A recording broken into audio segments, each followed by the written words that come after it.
Pronto, começou. Fica à vontade. Tá bom. Então vamos Te- lá. Baruch atah Adonai, Eloheinu melech haolam, asher bahar banu mikol hamim, venatan lanu et hatorato. Baruch atah Adonai, noten hatorá. Etorato. Amém. Amém. Amém. Amém. Amém. Amém. Bom, então vamos lá. Eu super estudiosa, imprimi um monte de coisas interessantes.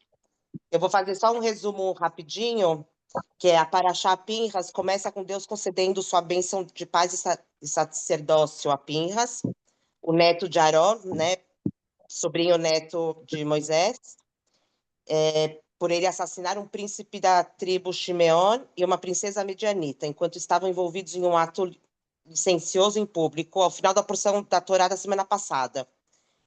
Isso aconteceu na Paraxá, na porção passada, e aí aqui está a finalização, que o Pinhas é abençoado e recebe bênção, enfim. Aí também tem a reação zelosa de Pinhas, porque essa atitude do Pinhas salva o povo, né, da peste que tinha irrompido no campo. Deus ordena a Moshe e Eleazar, filho e sucessor de Arão, como sumo sacerdote, e a conduzir um novo recenseamento de toda a nação. Primeiro feito em quase 39 anos, que é a contagem, né, do povo de Israel, porque ele vai distribuir as terras, eles estão chegando lá nas terras. A Torá, então, relata a reivindicação feita pelas 5 filhas de Slofshad por uma parte da herança na terra de Israel, pois não tinham irmãos e o pai morrera no deserto. Deus concorda e, pelo mérito dessas mulheres justas, muitas das leis sobre herança são ensinadas. Depois que Deus mostra a terra de Israel do topo de uma montanha, Moshe recebe as ordens de transmitir seu manto de liderança a Yoshua, colocando a mão sobre sua cabeça, pois Moshe não entra no país. A porção da Torá conclui com uma completa descrição dos korbanot, sacrifícios especiais a serem ofertados nos vários dias festivos durante o ano. Acima e além do sacrifício, Korban Tamid, que é trazido toda manhã e tarde. Essas sessões também são lidas na Torá por todo o ano nos dias festivos apropriados. Isso assim, é o resumo que eu tirei do Rabat, que é bem o resumo do resumo, né? Aí vamos lá para várias coisas interessantes dessa paraxá. Falando lá do Pinhas primeiro, cadê você, Pinhas? É interessante, né, que tá aqui, ó. O nome da paraxá é o nome de uma pessoa, né? Acho que é uma das poucas que tem nome de, acho que é a segunda que tem nome de pessoa. Tem o nome dele porque ele fez justiça com as próprias mãos, sendo que no povo judeu isso não tem na Torá, não existe fazer justiça, a Torá não ensina a fazer justiça, né? E só que a justiça que ele faz, ele está tão desesperado com tudo que está acontecendo, né, com a destruição lá que Deus coloca, estava tacando fogo em toda uma parte lá das tribos, do povo, enfim, estava matando um monte de gente, ele desesperadamente vai lá e mata o ruim, né, quem estava fazendo as coisas ruins, e isso Deus vê como uma coisa boa, né? Ele se sacrifica, corre o risco de se sacrificar pelo bem comum de um jeito ruim. Então, são as várias ações que não é a ação em si que é mais importante, sim a intenção dele, de parar tudo. E aí tem a história também da contagem do povo, né? Das filhas de Tselofeshad, que é um símbolo de justiça e equidade.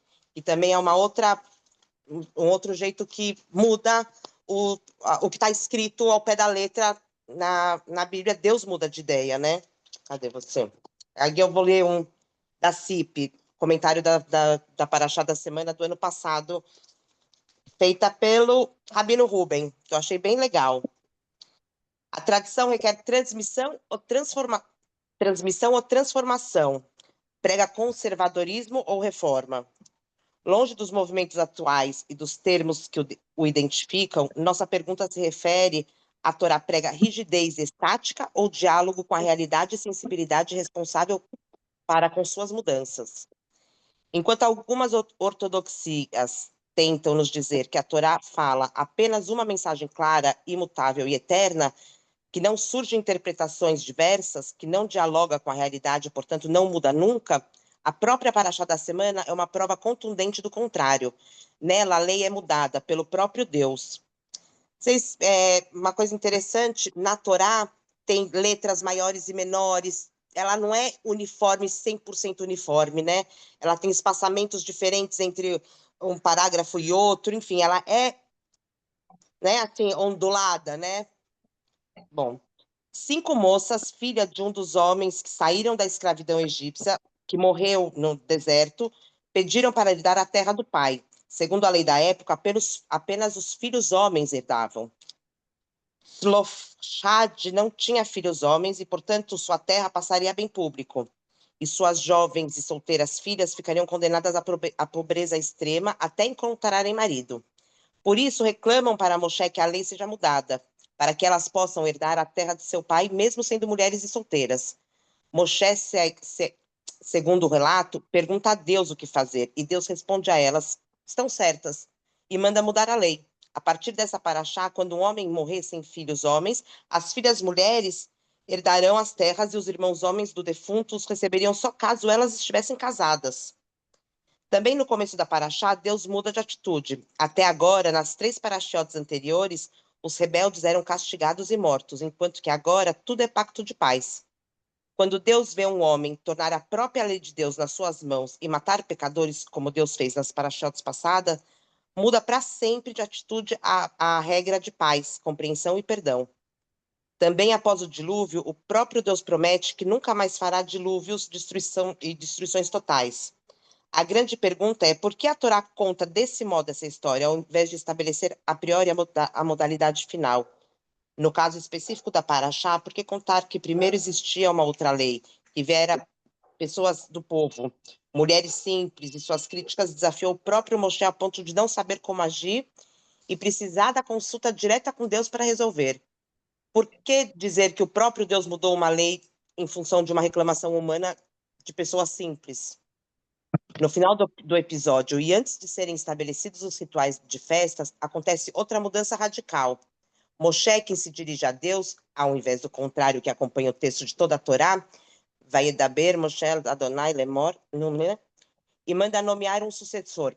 Deus aceita o pedido, indica Josué, e Moshe é ordenado a transferir sua autoridade a um novo líder, e terá sua própria forma de conduzir, de transmitir. Ledor Vador, com a sensibilidade própria de cada geração, abertos às suas contribuições. Talvez a Torá faça questão de ensinar que o próprio Deus precisa de diálogo com a realidade, de sensibilidade para compreender a única de cada pessoa, de cada caso. Se o próprio Deus manda mudar para garantir justiça, ética e responsabilidade, certamente nós, os humanos, precisamos também saber o que, como, quando e quanto mudar a fim de conservar os valores mais sublimes. Bem interessante. Eu gostei muito dessa paraxá. A gente até falou, acho que 2 paraxotes atrás, né, 2 ou 3 atrás, falando de Pinhas, a atitude dele pode ter sido errada, né? Ele matou, mas a intenção dele era tão boa que ele foi, ele já era sacerdote, ele virou, enfim, uma pessoa tão importante. E das 5 mulheres também, elas são as únicas 5 mulheres que têm o nome escrito na Torá. Das outras formas que as mulheres são relatadas, são, assim, de uma forma, como é que fala? Hã? Indireta. Indireta. Subliminar, exatamente. Então, só essas 5 têm o nome, porque elas estavam ali quietinhas no cantinho dela, mas na hora que elas viram o tamanho diferença, né? Porque só porque contar só os homens? A gente aqui não tem nenhum homem da nossa família. Como a gente vai virar indigente? Não existe isso. Somos, né, povo judeu. E elas podem continuar, né, a crescer o povo. Então, elas contam como pessoas, né? Então, como diz a rabina como ela chama, que falou aqui com a gente, Kelita Cohen. ela faz a primeira lei, a primeira revolução feminista da história do universo, sei lá, foram essas 5 mulheres que reivindicaram os seus direitos e mudaram a lei. E aí também outra coisa bem legal que eu vi é a diferença de atitudes, né? Qual a sua, como que você lida com os problemas? Cadê você, bebê?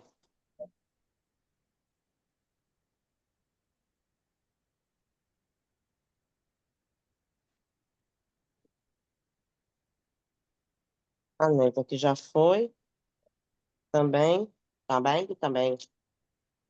Né? Aí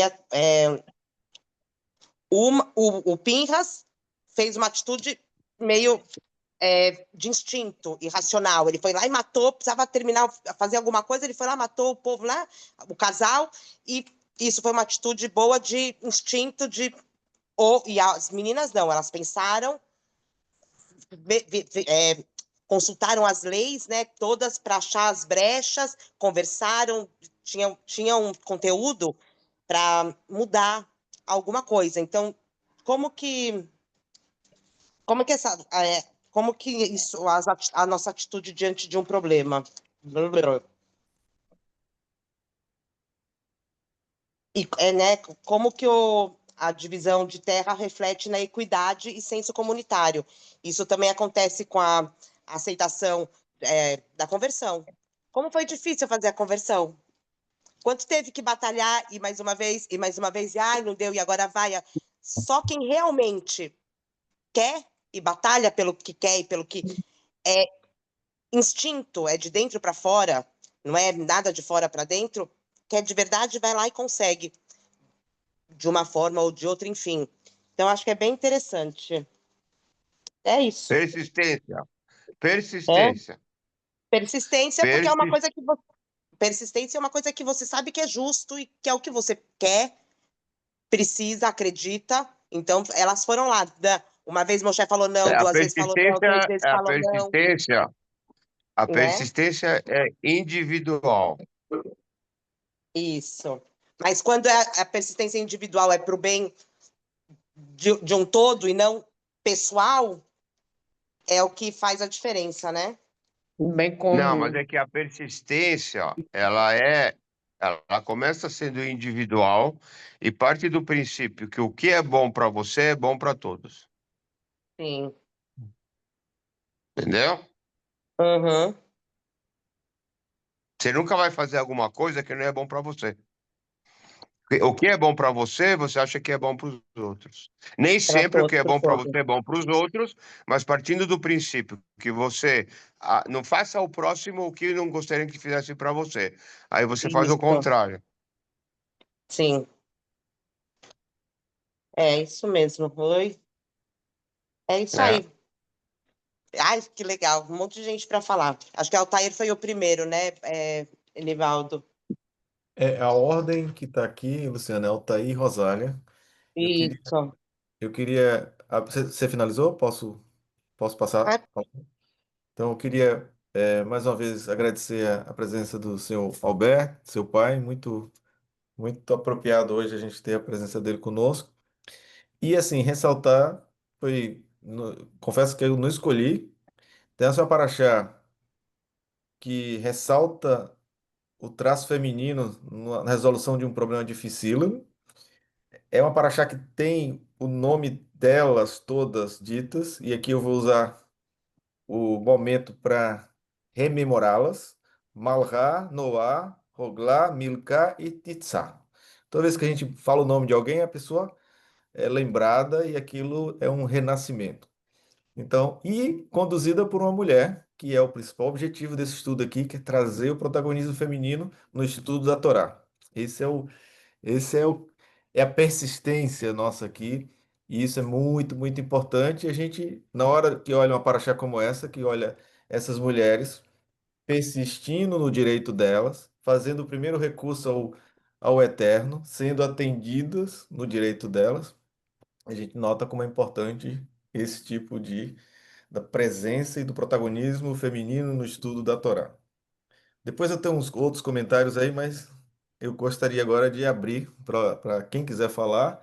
Levanta a mãozinha porque eu vou saber a ordem, né? E aí tem Altair e Rosália aqui inscritos, tá bom? Por favor, nessa ordem. Ô, pessoal, boa noite. Luciana, parabéns pelo comentário. Gostei quando você lembrou da Rabi Angélica. Também falar da questão que você falou da Torá ser mutável, né? Assim, o bonito nesse judaísmo que a gente está vivendo aqui em Natal, né? É a questão dele ser reformista e, assim, no reformismo a gente pode ter interpretações diferentes e cada um, assim, no meu ponto de vista, a gente vai respeitando essas interpretações diferentes, né? Então a Torá, ela sendo mutável, talvez você tenha falado, e talvez pode explicar melhor, mutável a interpretação, né? O texto lá da Torá mesmo, ele é imutável, né? Então lá está escrito, não coma carne de porco, a gente não vai comer carne de Sim, porco, está sim, escrito sim, lá, a não ser essa questão de ser mutável, quando a Shem vai lá e muda alguma coisa, é a Shem, né? Seres humanos não sim, mudam. O texto sim. lá, de tudo que tem lá e o que a Shem disse, Ó, não é Altair, eu, imutável, né? eu quis dizer que às vezes as letras não são exatamente no mesmo tamanho, nem as estrofes, tem espaçamentos diferentes, não o que está escrito. Sim. Isso.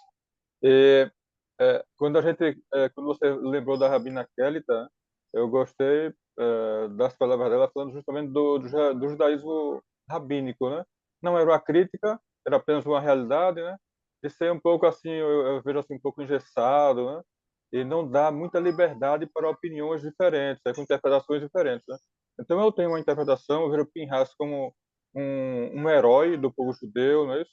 Ele foi lá e fez o que ter feito. A gente percebe na Paraxá que tem judeus, pode ter judeus que fazem coisas erradas. E Pinhas foi lá e resolve o problema, não é isso?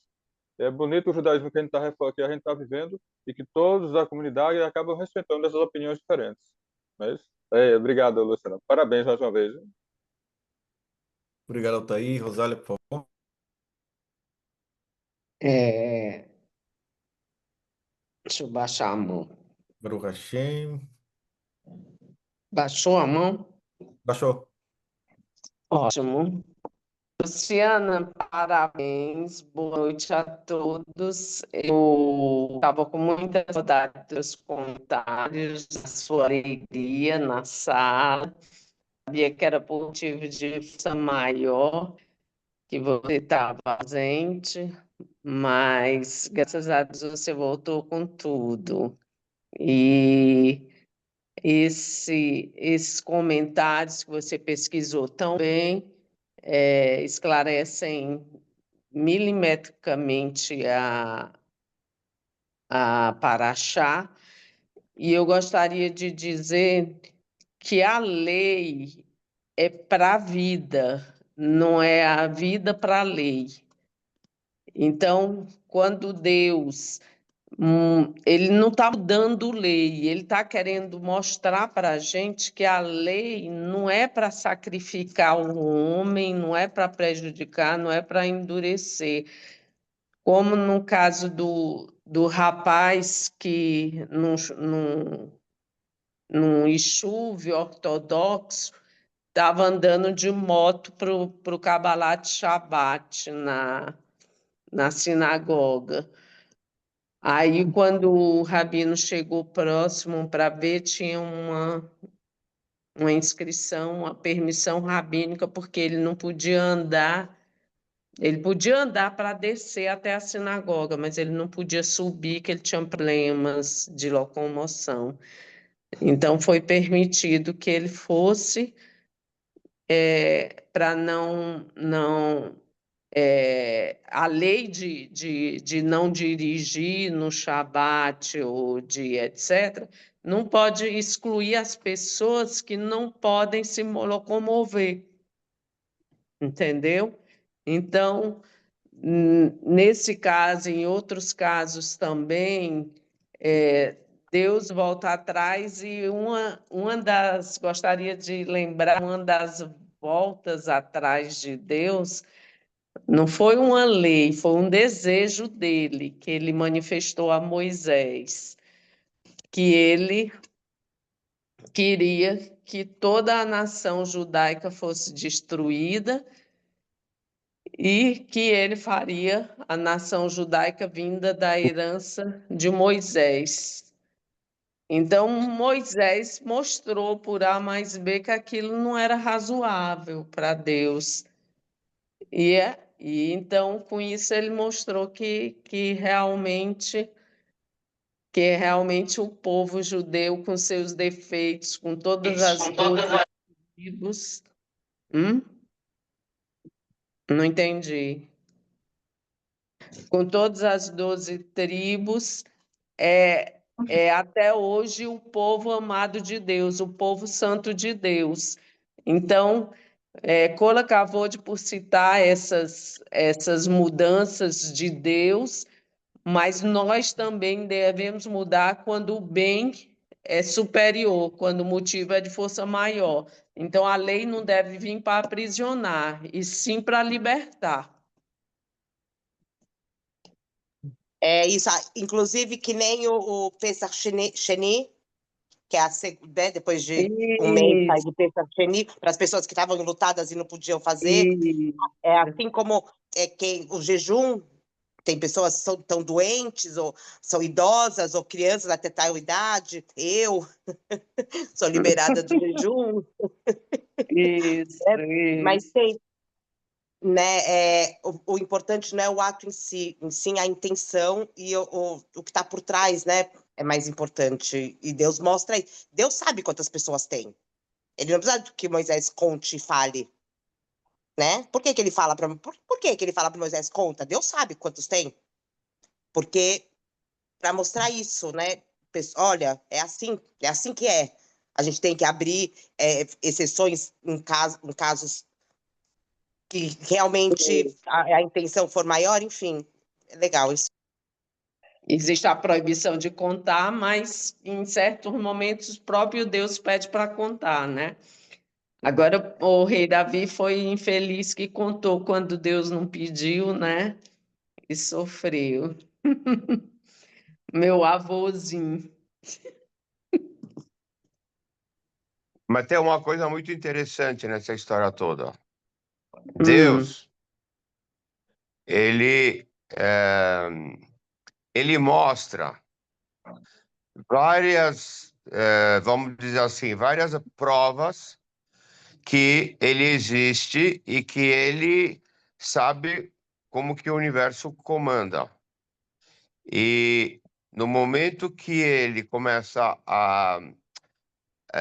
você começa a ter alguma dúvida, ele te fala assim: você tem que acreditar nas coisas que eu te provei. Eu não vou ficar a vida inteira tentando te convencer que as coisas funcionam desse jeito. Então, tem coisas que você tem que aceitar, sem que eu tenha que te provar. Se eu te falei que aquilo funciona desse jeito, você tem que acreditar em mim. No momento que você não acredita, você não acredita em mais nada. Por isso que ele a fala: história eu já da provei linha o que com a lã, existe. não é? Da linha com a lã, que não pode mesclar linha com lã, ninguém entende o porquê, mas é uma ordem, a gente tem que obedecer, tem algum motivo, né? É, Também não faz é, mal a ninguém não misturar, né? é.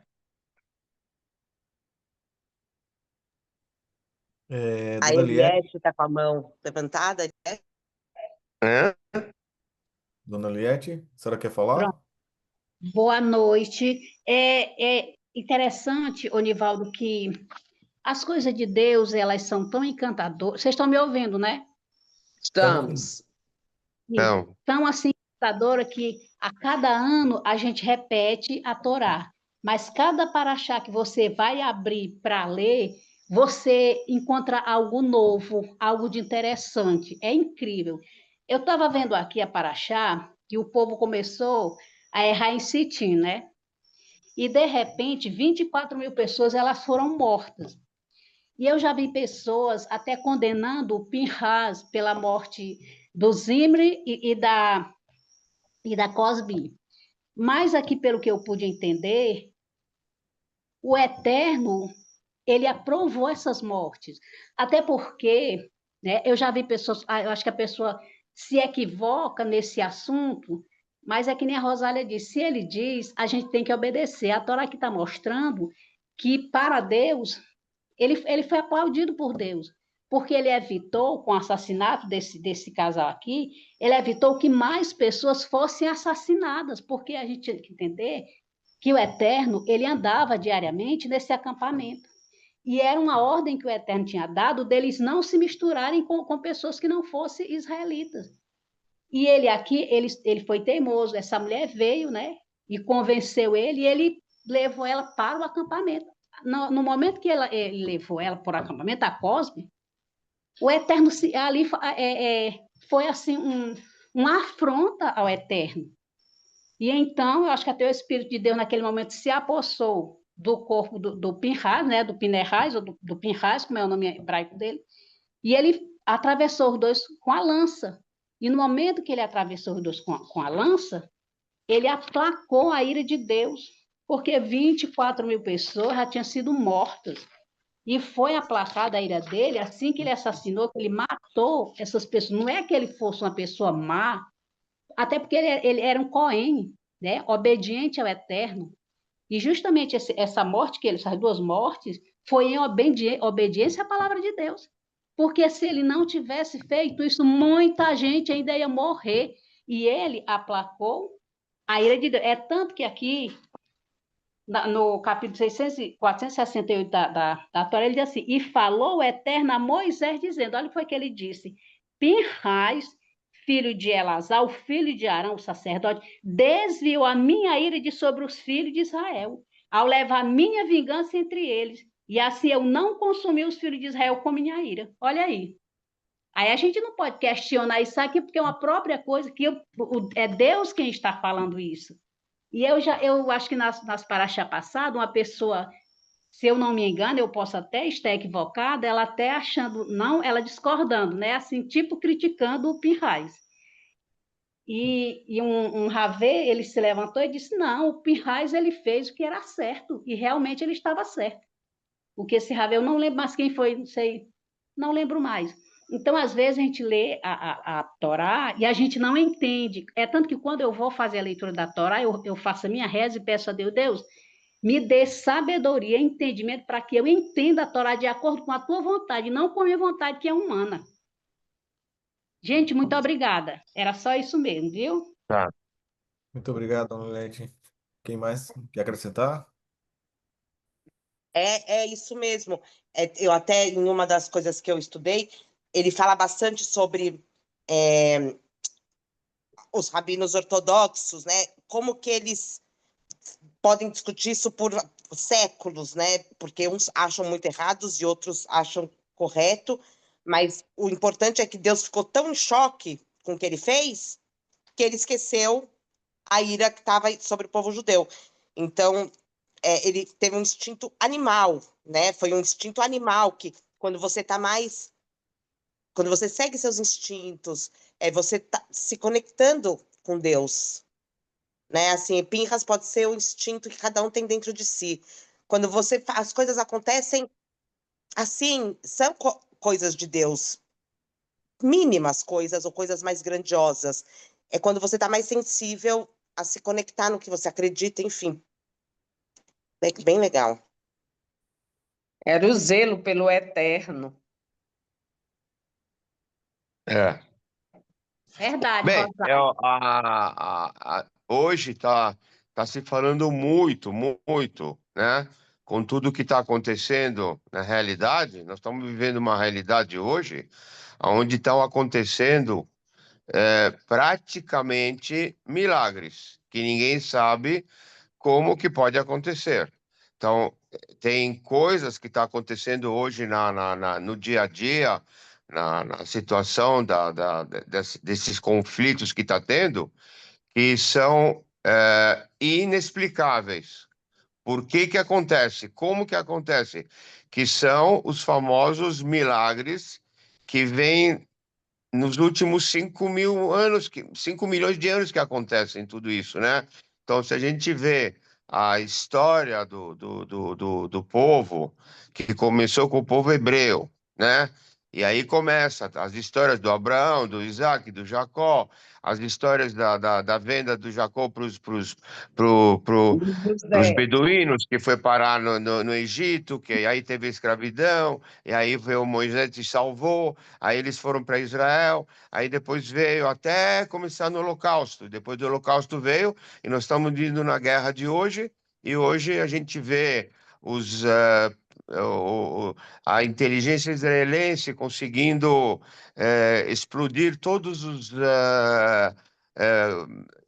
celulares de uma vez só, e de repente aparece um, uma coisa incrível que tira todos os doentes do hospital, e o hospital explode depois por um míssil, e ninguém consegue entender como é que foram tirados todos os doentes que estavam lá dentro.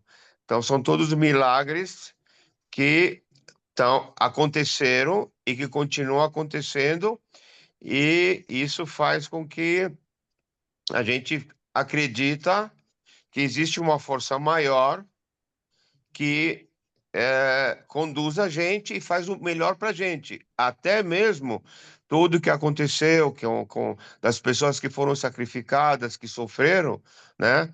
Elas acabam sendo lembradas para a eternidade, né? E elas são os famosos, que nem aconteceu com a rainha Esther, com Mordecai, com Ahasverosh, com Amã, e assim vai indo de dor, le dor a dor, né? Até nos dias de hoje. é, é, é verdade. Eu falei aqui há um tempo atrás que um dia, daqui muitos anos, as pessoas vão estar estudando a nossa época de vida, né? A A nossa nossa história, história. nós fazemos parte da Porque se história. repete, se repete, se repete, se repete. Outra coisa bem interessante também que eu estudei é o que difere, né, o judaísmo das outras religiões. O judaísmo não quer forçar ninguém a ser judeu. O judaísmo está ali caminhando, né, eles passo a passo. O judaísmo estuda sempre a mesma coisa, anualmente a mesma. Todo Shabat a gente reza as mesmas coisas, todas as festas as mesmas coisas, todos os dias as mesmas coisas. Sim. Porque isso é uma forma de união, né? De união, e assim, a gente não quer brigar com ninguém, de fortalecimento, né? Sei lá. É. Então, mas isso que é a palavra que falam, ledor vador. O que é ledor vador? De geração para geração. Você vai passando as informações, e cada uma tem sua característica e as coisas acontecem de uma maneira justamente para acreditar, porque não existe uma felicidade eterna. Existe o dia e a noite, existe a chuva e o sol, existe o bom e o ruim. Como é que a gente vai distinguir o que é bom se a gente não sabe o que é ruim? E a gente sabendo lidar com isso, por isso que na nossa religião existe a gente tem passado agora, né, por momentos assim, vamos dizer assim, situações de pessoas queridas que foram embora, que morreram, que foram para outras coisas, e a gente não consegue entender por que que uma pessoa dessa foi embora, né? E aí, no luto, se fala, a gente precisa fazer o luto, mas nós temos que continuar a alegria, porque a pessoa que foi embora, ela quer ver a gente bem, porque nós estamos aqui continuando aqui, e isso faz força, dá força para a pessoa aguentar de ver uma pessoa querida que foi embora. Mas ela foi embora porque chegou ao momento dela. E a gente, quando fica assim, nós temos que Inclusive, comemorar. Baru inclusive, da pai, Baru, acho que até Baru no, Hashem Dayan Haemet, quando uma Diana Remet. pessoa morre. Então, é, se diz isso que é um decreto divino. Eu costumo dizer que tem três coisas que o ser humano não tem alçada sobre. É o nascimento, o casamento e a hum, morte. Por mais que a gente Né? ache que a gente é que programa os nascimentos, a gente que programa os casamentos, a gente que programa a morte, não é uhum, nada. Aí é uhum. Deus mesmo, e nem Satã, nem espírito mal nenhum, tem poder nenhum. É Deus que indica. Então, ninguém morre de véspera. A gente É, morre É. no tempo decretado. e olha que interessante, eu não sei se foi meu pai que falou, se eu vi num dia das rezas lá do meu tio-avô, ou se minha avó, enfim, a pessoa que está de luto, quando a pessoa que está de luto, a pessoa que morreu é acima, é de pai, mãe, avós, é acima, você fica de luto mais tempo. Quando é igual, tipo irmão, você fica de É luto menos um pouquinho menos. E quando é filho, você fica de luto menos tempo ainda, porque é, precisa voltar a viver, né? Bem interessante isso do luto, É. né? Não, é que, na verdade, a crença na nossa religião é que, vamos dizer assim, todas as pessoas, elas têm um comportamento durante a vida que a gente considera uma pessoa. O que é uma pessoa boa e uma pessoa ruim? Qual a diferença de uma pessoa boa e uma pessoa ruim? Não existe uma diferença entre uma pessoa boa e uma pessoa ruim. Todas as pessoas são iguais, de uma certa forma. Quando uma pessoa vai embora, o que acontece? A alma dela está aqui e ela se despede. Então você não sabe se a pessoa ela foi boa, ela foi ruim. Então você reza por ela, né? E então diz a tradição que normalmente uma pessoa demora um ano, né? Que seria mais ou menos um ano para se atingir desligar. a eternidade. É Como verdade. você não sabe, aí como é que você vai medir para uma quanto tempo ela precisa para chegar lá em cima? Um mês, 2 meses, 3 meses, 4 meses? Então se faz um ano. Em um ano você consegue. Então isso diz a religião. Mas na verdade, o que acontece? Quando uma pessoa querida vai embora e você faz o Cádiz para ela, que é a reza, você faz o CADES durante 365 dias do ano, sem considerar sábado, domingo, nada, que, o que acontece de verdade? Você se conecta com essa pessoa durante um ano, de dia e de noite. Então você faz o CADES de manhã, Shacharit, Minchad e Arvit, né? Que são. Você fica durante um ano se conectando com essa pessoa. Então, esse CADES que você fala é exatamente para isso, porque você se despede dela, você entendeu? E aí é uma conexão com a pessoa que foi embora, mas você continua com ela. E isso faz a alma da pessoa é, se acalmar, e com isso você fica se acalmando, que você se conectou com ela mesmo depois da morte. Entendeu? Então, por isso que a reza do Cádiz é muito, muito importante para a pessoa fazer para uma pessoa querida, que é um pai, uma mãe. Sempre tem que ser pai e mãe, avô e avó, tio, tia, nunca para baixo, porque é doloroso, mas tem que fazer, entendeu? Então é muito importante isso. Uhum. Voltando no teu comentário anterior, eu lembrei de uma pessoa que falou que Israel foi castigado quando houve o 7 de outubro. Na Paraxá do estudo da Paraxá do Rabino Moshe Omeskani, ele disse isso. Aí eu É. disse a ele, olha, segundo os estudos do Mossad, dos planejamentos dos terroristas capturados, o plano era tomar Israel inteiro, era sitiar Jerusalém e Tel Aviv, era o Hezbollah com 100 mil combatentes dele, depois que eles entrassem em Israel, o Hamas, eles entrarem pelo outro lado. E aí, e os Houthis também, e o Irã também. Então, era para ser para arrasar, o plano era para arrasar. Então, houve Kiddush Hashem, houve morte Kiddush Hashem, mas não chega nem a 1% do que foi planejado por eles. Foi milagre divino. Deus colocou uma confusão entre eles que na hora que o Hamas invadiu, ele não conseguiu se comunicar com o Hezbollah ficou confuso, achou que estava perdendo o Hamas e não invadiu Israel. E aí É, houve um controle da situação, quer dizer, entre aspas, né? Porque os sequestrados, infelizmente, ainda têm sequestrado nas mãos deles. Mas que na realidade, o plano era para invadir Israel e tomar Israel. E não conseguiram tomar nem mesmo a faixa de Gaza, que agora está sob o controle de Israel. é, também foi. Não, teve muita coisa que se revelou agora, né?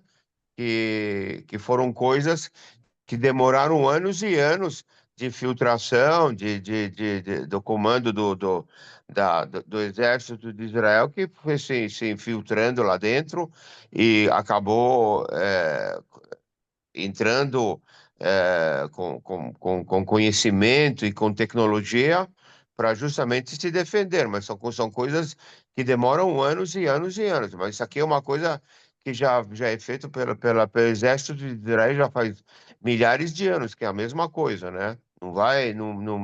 Não muda muito, entendeu? Porque o povo lá, ele está acostumado a se defender. Quer dizer, por isso que o exército de Israel se chama o Exército da Defesa de Israel, não é um Exército de No Israel. ataque. É Misrad Haganah, é defesa, não é um exército de combatente, é um exército de proteção. Haganah é se proteger, entendeu? Por isso que ele chama Haganah. Legal, legal.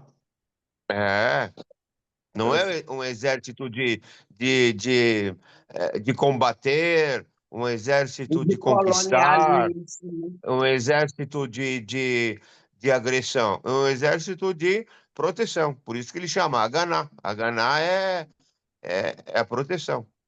Só se protege. Dizem Uhum. também que o espírito de israelense, eu não sei se vocês conhecem a, o figo da Índia. Sabe o figo da Índia, o que é? Não. O figo da Índia é aquele cactus que por fora ele é todo espinhoso, mas por dentro ele é todo mole. É Hum, a fruta da Então, eles palma. chamam que o israelense, ele é figo o da figo Índia, da porque por Índia. fora ele é espinhoso, mas por dentro ele é mole. Tem Sabra. também a alusão de que você, para E sabe chegar a como chama Israel, é essa a terra fruta? que come os Essa fruta chama sabra. Sabra. sabra. Parece com Sabra. sertanejo, se você O me que é permite, viu? sabra? Sabra é que nem paulista, carioca, israelense é sabra. O que é sabra? É essa fruta. Por fora ela é Legal. espinhuda, por dentro ela é mole. Legal. Sabia disso? É? Não, Por isso que sabia chama não. sabra. É? É. Lá em Israel, quando Obrigada. você anda lá em Israel, tá cheio de cactos nas ruas, nas estradas, é cactus. Aí você cobra esse cactus, se você pegar ele com a mão, tua mão fica toda cheia de espinhos. É horrível. Você não pode tocar nela. você olhando para ela, tal.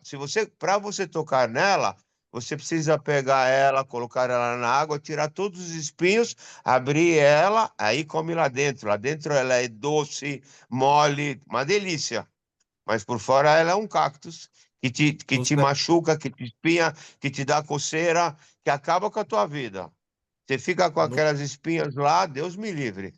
É no essa sertão, no sertão brasileiro, no Nordeste brasileiro, a gente tem a fruta de palma, que tem duas frutinhas bem parecidas com essa, que é a fruta de palma, E e a do principalmente quando ela é mandacaru. mais velha, né?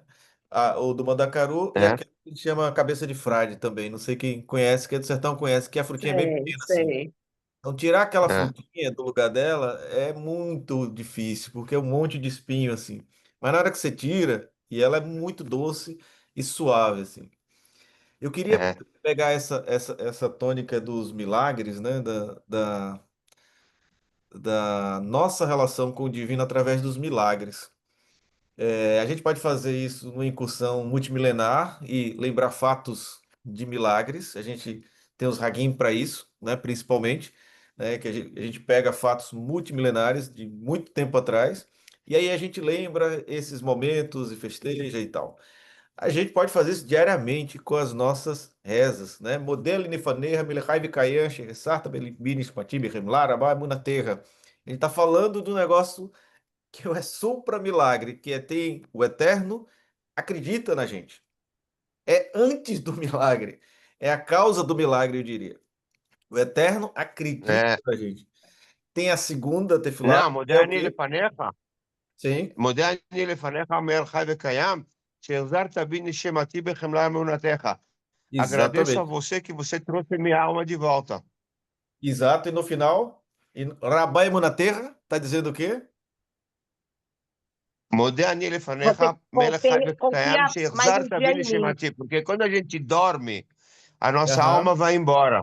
Quando isso. você E acorda de obrigada manhã, por você confiar. agradece a Deus que Ele te trouxe tua alma de volta. E, בחמלה Ra- רבה אמונתך, e o Rabai Munaterra שהחזרת está לי, dizendo o quê? Obrigado pela tua fé em mim, Em pela mim. tua fidelidade comigo. que você me trouxe minha alma de volta. Não é? Esse é o início da Tefilá. Obrigado, o Modin Anilefanerra está dizendo obrigado por isso. No final ele conclui, obrigado, que é Rabai Munaterra, obrigado pela tua fé em mim, pela tua fidelidade para comigo. É, Então isso. E depois ele fala, isso é anterior ao milagre. hã? A fé dele, a fidelidade dele conosco é anterior ao milagre. O milagre é só um gesto em relação a essa É, fidelidade. Qual é a segunda tefilá é, que a gente tem? Baruch atah Adonai Eloheinu melech haolam, asher kiddushanu bemitzvotav veitzvanu netilat yadayim, que é um milagre empacotado num gesto diário que nos salvou da peste negra, por exemplo, né? Entre outras coisas. A ele gente tirar te dar e me lavar as mãos. Isso. Então, esse hábito de higiene que a gente deve ter, que nos foi dado, nos foi ensinado, nos salvou, por exemplo, da peste negra. É um milagre cotidiano. Cotidiano. Cotidiano várias vezes, esperamos todos. E por último, não por último, mas em terceiro, a gente tem Baruch atah Adonai Eloheinu melech haolam, Hashem yitzah et ha'adam, bechorma ubará bo nekavim, nekavim halulim, halulim, galui ve'yadu elifnei risei refodecha, shei saterhad mehen, oi paterhad mehen, e efshar lehitkayem eflu shahat tahat, Baruch atah Adonai rofei rol basar, umafil la'asot, que é o milagre, cada vasinho nosso aqui. Se der um probleminha em um vasinho nosso, seja lá qual for o vaso, se pode ser o encefálico, pode ser do cérebro, pode ser do intestino, pode ser de qualquer lugar. Um dele já era. A gente não sobrevive, né? A gente não tem É, tempo não tem muito tempo na vida se isso acontecer. É um milagre cotidiano. Quem cuida de prédio, né, quem é síndico, cuida de manutenção de tubulação, né, de maneira geral, coisas complexas de prédio, ou de casa mesmo, é, todo mundo sabe que uma hora dá problema nesse negócio, não é? Toda hora aí é. entupiu, estourou, não sei o quê. A gente está falando de É, um conjunto de vasos, de coisas que passam décadas, décadas. décadas. E na hora que dá um É, probleminha, pode ser na pele aqui, uma espinha que entope uma, uma- um pedacinho ali, uma saída, dá uma espinha, né? Dá uma espinha, puf, né? Quando aquilo é é, interno, é é, um problemão. E é. está garantido aquilo ali. Então, só para dizer assim para gente, É. esses milagres que a gente celebra dos Hagims, que são monumentais, que são gigantescos, né? Lembra, Rosália, que a gente falou dos tzadikim, que quando um vai embora fica aquele mega vazio, mas tem os. Todo Uhum. mundo, quando vai embora, fica o vazio. Porque o tzadikim é gigantesco. Então não tem como não perceber aquele vazio. Todo mundo Verdade. É, Inclusive, tem um pensamento cabalístico que diz que 10 grandes tzadikim, um por cada geração, é que são responsáveis pela redenção do mundo. isso. Esses são os grandes, são os gigantes. Redenção de cada geração. Então, Esses são os porque gigantes. Porque há pessoas que pensam que para haver a redenção precisa haver mais da metade de gente boa, e para não haver a redenção, mais da metade de gente ruim. E o que é gente boa e o que é gente ruim? Gente boa é gente que faz mais boa ação do que má ação. E gente ruim, quem faz mais más ações do que boas ações. É o Então, net positivo, tem gente que mais acha positivo. isso, mas se a gente se reportar para o Êxodo, aliás, para o Gênesis, onde o Senhor concedeu a Abraão a salvação de Gomorra se tivesse até 10 tsadiques nele. Então, um Minyan é capaz de salvar toda uma comunidade, várias cidades, porque era Sodoma, Gomorra e as cidades adjacentes, né? Então, um Minyan é é, capaz também de salvar o mundo, porque foi até aí que Deus foi com Abraão. Abraão foi diminuindo, é, diminuindo, diminuindo, diminuindo, chegou no 10, não. Menos do que isso não é possível. Tem que ter 10, pelo menos é. 10 pessoas justas para a gente ser redimido, os maus serem redimidos pelos bons. Essa fala é importante, Rosália, e eu estou fazendo um paralelo dela com os nossos Hagims, que nos remetem a memórias fundamentais para entender o milagre como relação com o divino. E os tzadikim, como outra forma também da relação com o divino, um exemplo na relação com os outros, né? E os gigantes. Mas hoje, e naquele dia também, eu estou mais preocupado no Yod, no pequeno, na menor letra, naquilo que é pequeno, por, por onde ou por trás de onde se esconde o divino. Então, eu estou querendo chamar a atenção do detalhe, daquilo que é pequeno.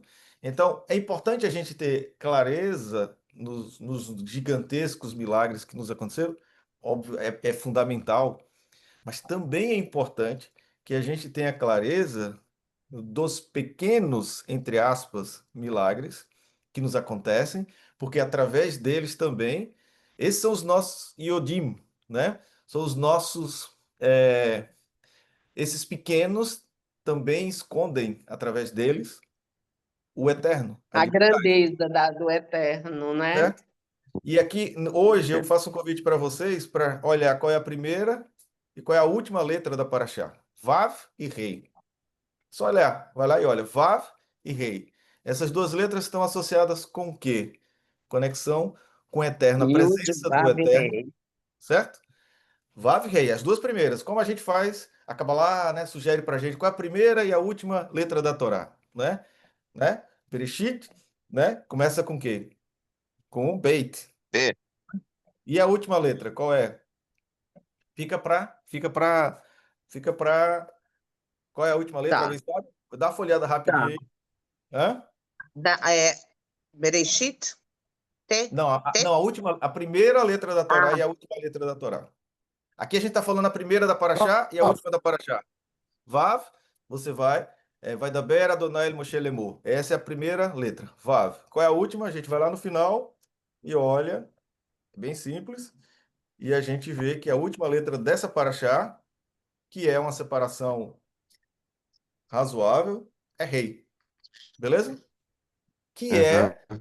são duas letras importantes, né? Vav, Rei, se a gente tem mais duas letras, a gente completa um dos nomes do Eterno. São letras de conexão com o Eterno e que são letras que expressam a presença dele conosco. Como a gente viu isso em duas formas na Paraxá.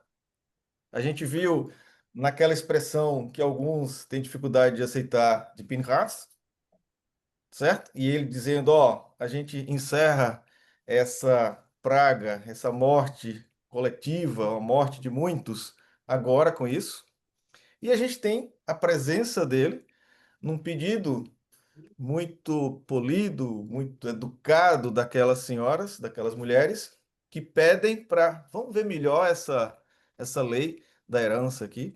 E ele atende, ele vai, atende Moshe e diz: isso está correto e que fique para a eternidade esse racional, essa decisão, tá certo? Então, Aham. é, é uma paraxá extremamente interessante. E quando a gente pensa em Bala, que foi anterior, ela fica mais interessante ainda, muito mais interessante, né? Porque é aquela que a gente lembra, todo mundo estudou na semana passada, que a gente falou da potência da fala, da palavra. A arma destrutiva convocada por Bilam não foi um canhão, não foi um míssil, foi a palavra. A arma de destruição em massa era a palavra, tá certo? Aham. É. Então, é, a gente está chegando ao final aqui, né? 21h33. Falei pra caramba hoje. Alexandre, a gente não te entende. Se você quiser fazer aquele esquema de gravar e me mandar no WhatsApp, eu toco aqui pra galera. Cássio estava com a mão levantada, Valcácio, não. Aqui não aparece pra mim, não. Fala, Valcácio, pode falar. mas ele estava com a mão levantada. Não apareceu pra mim, não. A mão, não. Ele tá Tá, aqui, Valcácio? eu retirei. Só Ah, tá do tempo já, Nivaldo. rapaz, me Tá... desculpe, viu? Eu não vi, me desculpe. Não, tá tranquilo. Só... na verdade, era um questionamento que eu ia fazer, mas já estava chorado, mas, de qualquer forma, era só aplicação prática, né? Dessa questão de Pinhas, porque você observa aqui uma coisa interessante. Há uma preparação para algo que vai ocorrer um pouquinho mais na frente no texto, que é justamente a escolha de Josué para liderar Israel. E você percebe que o Eterno ele exige que o povo esteja pronto espiritualmente para os eventos que vão se sucederem.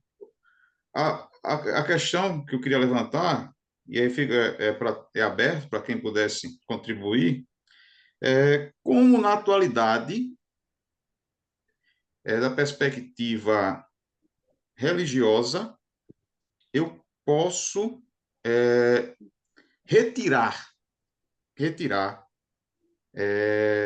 das minhas más práticas essa questão, como o texto coloca aqui, que eu vou usar a expressão como está no texto, números 26, quando ele apresenta as medianitas, né? Ou seja, retirar do meio, retirar do que estava sendo praticado aquilo que era indecente, né?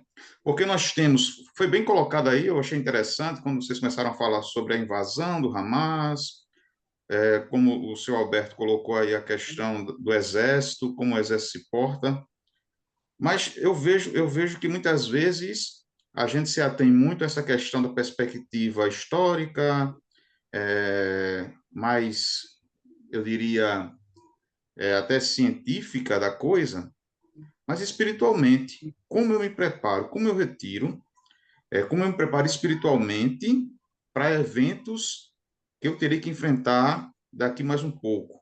A grande questão é que se alguém pudesse contribuir nessa perspectiva aí, porque às vezes me suscita dúvidas, porque a gente fica muito nesse contexto histórico, mas a aplicação prática do texto na minha vida, como é que eu faço? É uma dúvida, na verdade, não me entendam mal, é só uma dúvida minha, nessa Sei, perspectiva sei. Excelente judaica, pergunta, do Valcácio. judaísmo, né? Quem Não sei quer se vai dar colocar aí? tempo mais, mas seria basicamente isso aí, porque eu achei bacana as contribuições que vocês colocaram aí, engrandece muito o conhecimento da gente, só que Israel estava em um processo de total desvirtuação, ou seja, estavam seguindo para um rumo que podia culminar com a destruição deles. E para que pudesse haver a contagem, pudesse haver a implementação de um exército e futuramente a escolha de um novo líder, eu observo que no texto que fala de 25 de Números, é justamente a preparação para cessar as mortandades, etc. Ou seja, se não houver essa preparação, essa convocação, se ou em que pé, ou em que ponto é que eu vou tomar essa consciência? Como é que se dá esse processo?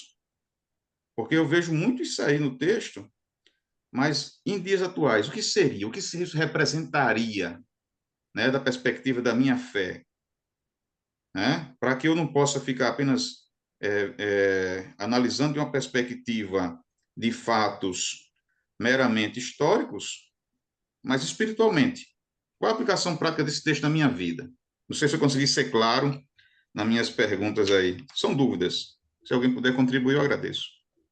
Rosália, por favor. Tá. E Altair, quer falar ou tá dando um ok só? Ah, beleza. Rosália, por favor.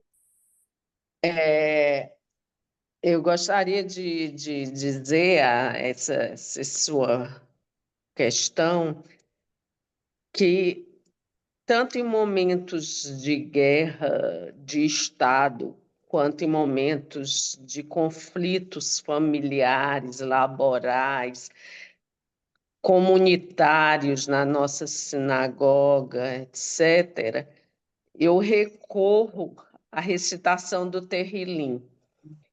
A recitação do Terrilim dá muita força contra os inimigos, dá muita fé, dá muita coragem e protege, porque foi a canção que Deus mais se alegrou, foi os Salmos.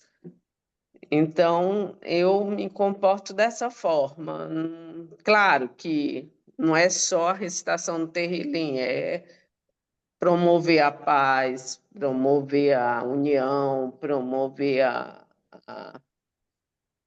a, a diplomacia, etc. Isso tudo é importante. Mas, mesmo com tudo isso, eu não julgo o Pinhas como uma pessoa errada, porque ele, ao invés de matar um casal, ele salvou milhares de pessoas. No momento em que ele mata o líder e a líder, ele amedronta, apavora as pessoas de fazer o mesmo que eles, porque iriam receber o mesmo resultado. Então, quando você quer parar um Estado, uma multidão de fazer o erro, você pega os cabeças. E ele pegou os cabeças e, com isso, ele poupou praticamente todo o povo de Israel.